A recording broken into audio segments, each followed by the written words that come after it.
Noi abbiamo i dati che ci dicono che ogni anno circa 1.000 bambini vengono ricoverati nelle nostre pediatrie o hanno un accesso al pronto soccorso pediatrico, ma con degli impatti importanti, insomma, sulla salute dei bambini e anche delle famiglie. Questa campagna di prevenzione con questo monoclonale vuole effettivamente, insomma, dare una svolta e quindi permettere di prevenire questa malattia, prevenire quindi le bronchioliti e tutto quello che è correlato al virus iniziale.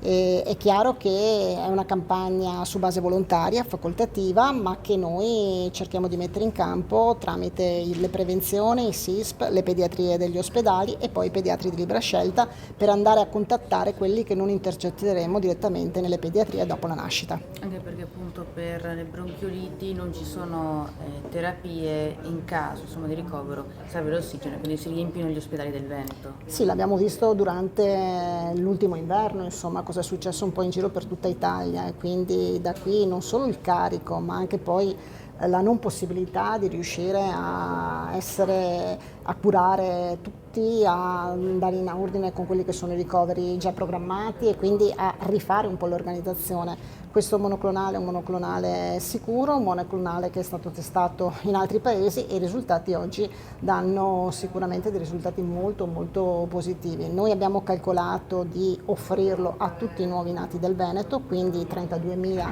nati che ogni anno ci sono in Veneto, con una spesa di circa 8 milioni che si copre in parte anche con il risparmio che noi avremo rispetto alle degenze, quindi rispetto ai ricoveri, rispetto agli accessi ai pronti soccorsi pediatrici. Passa all'Indiga a trascorrere una pausa in relax e vista mare. All'Indiga troverai dell'ottimo gelato artigianale, gusti tradizionali e novità per deliziare il tuo palato.